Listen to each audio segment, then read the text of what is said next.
მომავალი არის გენერაციული ძრავების. მთლიანად მარკეტინგის მომავალი. თუ შევხედავთ რა სიხშირით იყენებს ახალგაზრდა თაობა ChatGPT-ს ყველაფრისთვის აბსოლუტურად, მივხვდებით რომ ამისათვის ოპტიმიზაცია არის საჭირო. ეს მომავალი შეიძლება დადგეს 5 წელიწადში, შეიძლება დადგეს 3 წელიწადში და შეიძლება სულაც 6 თვეში. არავინ არ იცის. დღეს ენობრივი მოდელების განვითარება მაინც საწყის დონეზეა და ეს ქმნის შესაძლებლობების ფანჯარას. მე რასაც მოვესწარი ყოველ შემთხვევაში 27 წლის ვარ, მსგავსი შესაძლებლობების გეფი საძიებო სისტემების ბაზარზე არ ყოფილა, იმიტომ რომ ეს გენერაციული მოდელები ჯერჯერობით მუშაობენ საკმაოდ პრიმიტიულად. 2025 წლის მაისში Google-ის წილი პირველად ბოლო 10 წელიწადში გახდა 90%-ზე ნაკლები. 90% რა თქმა უნდა კვლავ ბევრია და დარწმუნებული ვარ რომ მომავალშიც დიდი იქნება Google-ის ბაზარის წილი ამ ბაზარზე, იმიტომ რომ კარგი საძიებო სისტემა ეს მაინც რაღაცას ნიშნავს, იმიტომ რომ ყოველდღიურად ChatGPT-ში 2 მილიარდ ნახევარი მესიჯი იგზავნებ. და რაც თავარია, მომხმარებლები იქ მარტო კითხვებს აღარ სვავენ. რეალურად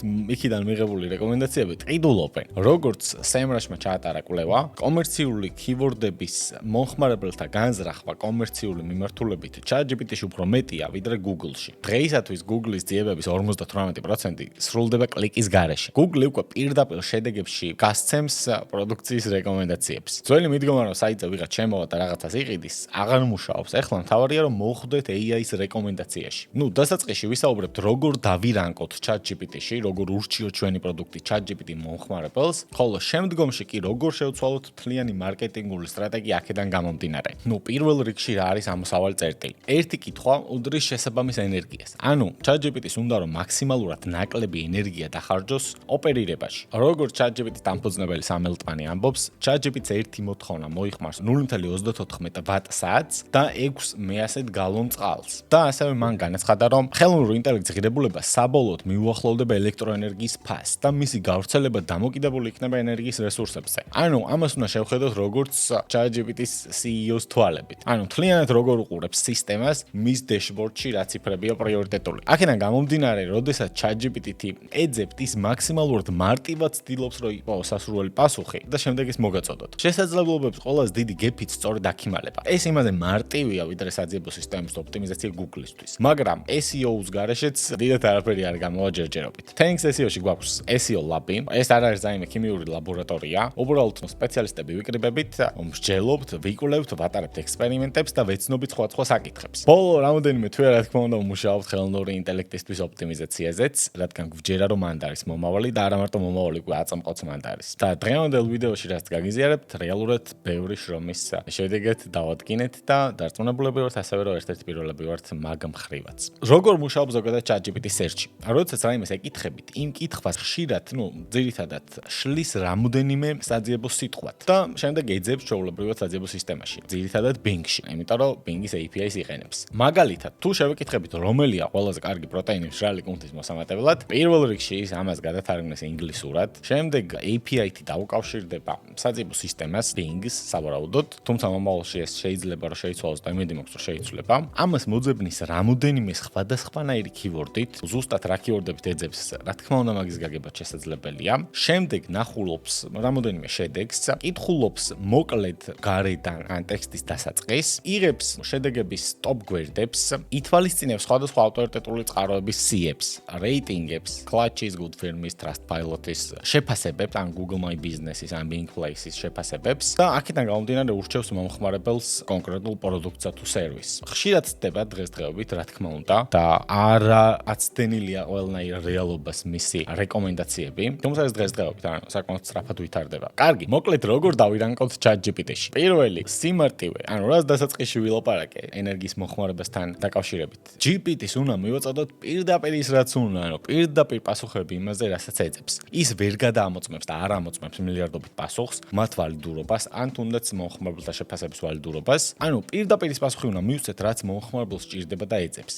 ეს რა თქმა უნდა გავს SEO ოპტიმიზაციას, თუმცა უფრო სპეციფიურად შეგვიძლია რომ კონტენტის დასაწყისში დავამატოთ 50-60 სიტყვიანი overview, სადაც მოკლე შინაარსი იქნება გადმოცემული მთლიანად გვერდის, რაც სჭირდება რეალურად ChatGPT-ს რომ ნახოს. ასევე Bing-ს საერთოდ არ ვიყენებდით და ამ ბოლო პერიოდში დავიწყეთ Bing-ის search console-ისთვის, Bing-ის webmaster tools-ში ვებსაიტების დამატება და Bing Place-ზე ბიზნესების განთავსება, რადგან ChatGPT აშკარად და სამწუხაროდ იყენებს Bing-ს საძიებო რეზულტატების წამოსაღებად. ანუ თქვენს აუცილებლად უნდა დაამატოთ Bing-ის Webmaster Tools-ში, Search Console-ში, Bing Places თქვენი ბიზნესი, საბედნიეროდ პირდაპირ შეგიძლიათ Google-დან იმპორტი და თუ ექნება რაიმე ტიპის ერორები, ეგენი უნდა აღმოფხვრათ. ანუ visibility Bing-ისთვისაც უნდა გაზარდოთ. შემდეგი მნიშვნელოვანი ფაქტორი არის მომხმარებელთა რევიუები. გააჩნიათ თქვენს პროდუქტს რას ყიდით, რომელი ტიპის პროდუქტს, სხვადასხვანაირი კრიტერიუმები დაფასებს, მაგრამ თქვენ გჭირდებათ მომხმარებელს რევიუები.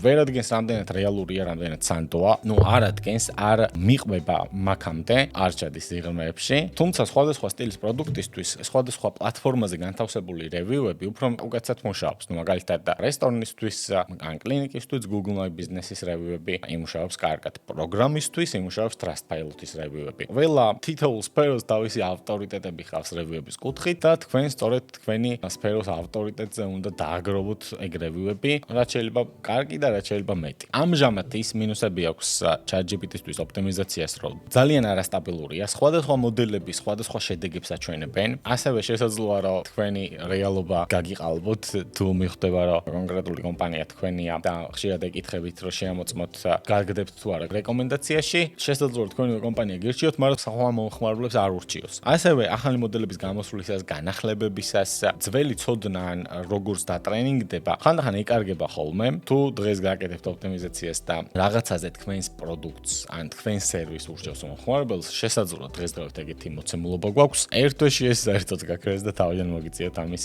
გაკეთება, იმიტომ რომ არასტაბილური შედეგები აქვს. ასევე შედეგები ძალიან ინდივიდუალურია, რადგან მომხმარებლის ჩათებიდან, მომხმარებლის ისტორიიდან გამომდინარე, იმიცემული ინსტრუქციებიდან გამომდინარე, შესაძლოა რომ მაქედან გამომდინარე უჩვენოს და ამოუგდოს სხვა რეკომენდაციები, მაგრამ ეს ძალიან საწყისი სტადია რეალურად ChatGPT search-ი ველასათვის გამოვიდა 4 ან 5 თვის წინ, ზუსტად არ მახსოვს, მაგრამ ძალიან ადრეული სტადია. და მსგავსი ტიპის ჩავარდნები საკმაოდ ნორმალურია. საომავლოდ რა თქმა უნდა 1 წელიწადში, 2 წელიწადში მაგდენი არც არის საჭირო. წლის ბოლოს ბევრად უფრო მეტი და კონკრეტული ინფორმაცია გვექნება თუ როგორ მოვახდინოთ ენობრივი მოდელების ოპტიმიზაცია, მაგრამ ის basic რაღაცები რაც ჩამოთვალე, საომავლოდაც იმუშავებს. რა თქმა უნდა ამ ყველაფერს უნდა დავამატოთ ტრადიციული საძიებო სისტემებისთვის, ან ტრადიციული SEO, მაგის გარშ ჯერჯერობით არაფერი არ გამოვა, რადგან საძიებო შედეგებს უნდა მიაკითხოს კიურდებათ, რაც ჩაშლის თქვენს კითხვას და იქიდან უნდა წამოიღოს პასუხი. მინუსები ის აქვს, რომ პრიმიტიულად მუშაობს, არ არის სწორი, შესაძლოა რომ მოგაწოდოთ მცდარი ინფორმაცია თუ არ ჩაიკითხეთ. თუმცა ადამიანთა დიდი ნაწილი სამწუხაროდ ამას ვერ ამჩნევს და სჯერათ რას წეუბნება. მაგრამ საბოლოოდ დარწმუნებული ვარ, რომ ეს ყველაფერი დაიხვეწება.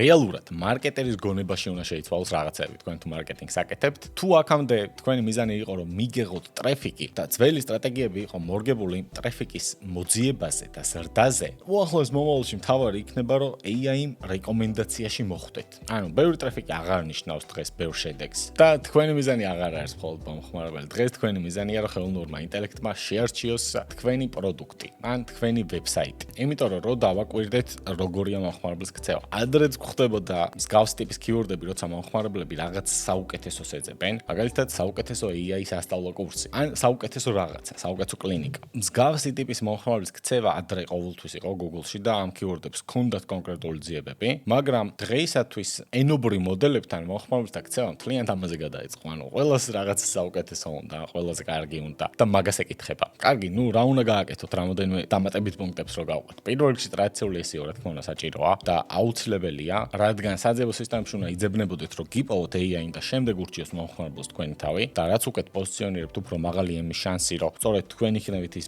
საუკეთესო რეკომენდაცია, რომელსაც ხელოვნური ინტელექტი მომხმარებელს ეტყვის თქვენ შესახებ.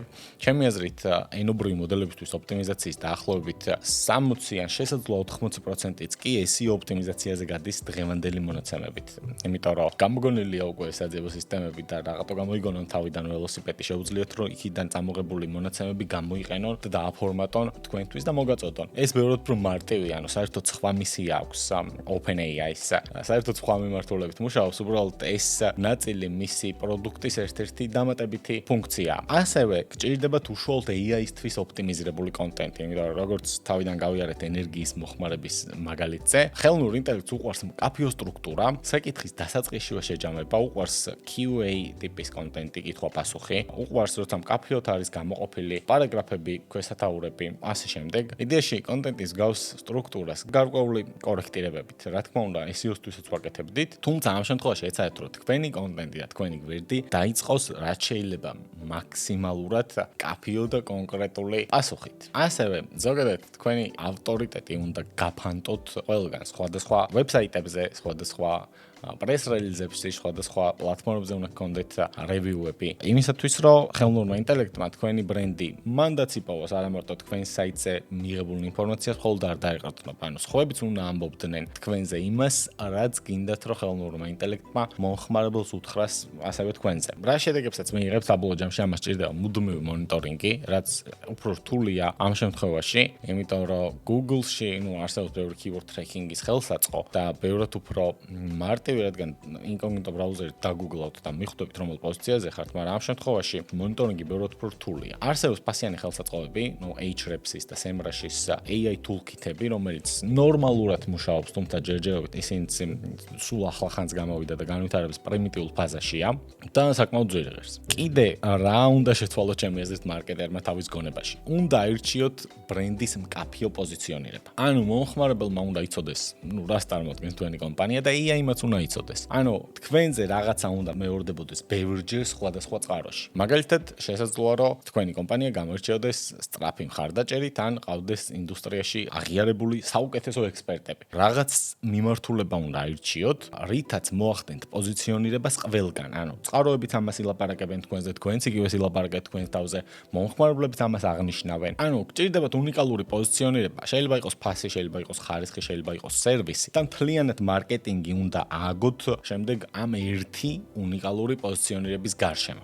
ჩემი აზრით ყოველ შემთხვევაში შესაძლოა თქვათ, რომ გაქვთ ყველაზე ხარისხიანი პროდუქცია ბაზარზე, ან გაქვთ ყველაზე მაღალი დონის სერვისი. მაგრამ გჭირდებათ რაიმე ერთი, რაც გამეორდება ყველგან. საბოლოოდ 2000-იან წლებში ვინც პირველებმა დაიჭირეს SEO-ს ძალა, ისინი გაიქაჩნენ და ახლა იგივე ხდება ხელოვნურ ინტელექტთან მიმართებაში. მომავალში ხელოვნურ ინტელექტთან გამარჯვებულები იქნებიან არა ისინი, ვისაც ყველაზე მეტი ტრაფიკი ყავთ ვებსაიტზე, არამედ ისინი, ვისაც ხელოვნური ინტელექტი ურჩევს მომხმარებელს. ეს არის ჯერჯერობით დროებით ფანჯარა. ჯერ როცა ChatGPT კიდე სწავლობს, შედარებით უფრო მარტივია ადგილის დამკვიდრება და ვინც იმოქმედებს პირველი, ის მოიგებს მომავალში და უახლოესი 5-10 წელი იქნება მოგებული. ჩემი აზრით ეს არის მარკეტინგის საერთოდ ახალი ერა, რომელიც უკვე დაიწყო. თუ გსურთ საძიებო სისტემებში ოპტიმიზაცია, აღწერაში მოცემულ ლინკს და შეგიძლიათ რომ დაჯავსნოთ ზარი 10x SEO-ს გუნდთან. რა თქმა უნდა, ენობრივი მოდელებისთვის ოპტიმიზაციაზეც ვმუშაობთ იმ დონეზე, რა დონეზეც ამჟამად არის შესაძლებელი.